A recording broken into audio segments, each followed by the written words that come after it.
Donc, il y a une fameuse question, pourquoi est-ce que dès que Yom Kippour il sort, on dit Slach lanu, pardonne-nous. On n'a pas eu le temps de fauter, toutes nos fautes ont été pardonnées.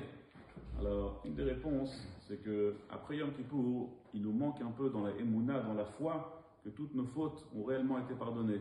En vérité, c'est un manque de foi de notre part, parce qu'en réalité, toutes nos fautes ont réellement été pardonnées, elles ont toutes disparu. Et pour vous illustrer ce phénomène, je vais partager avec vous une histoire de la famille que je n'ai pas encore révélée. Mon père, il s'est marié, alors juste après les Sheva Brachot, la semaine des Sheva Brachot, c'était Shabbat. Mon père, qui était fumeur, comme vous le savez, il a fumé avant la Havdalah. Et il y a son grand-père qui l'a vu, Rav Yosef Adler, le Rav autour d'un très très grand Rav, qui l'a appelé, il a fait signe de venir. Quand il voulait lui faire de la remontrance, il ne lui disait pas la remontrance directe, il lui montrait dans le livre. Comme ça, il lui montrait, et mon père il devait comprendre de lui-même.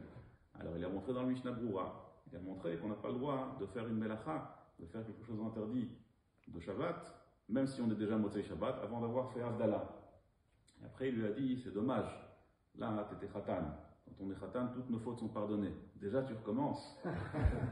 Alors en réalité, ça vaut le coup d'être propre. On a la vraie Emouna, on a une vraie foi, on est complètement propre. Alors ça vaut le coup de ne pas recommencer et que ce Yom Kippour puisse nous accompagner toute l'année. Amen. Amen. Amen. Mais vous aussi. Natova à tous. Amen.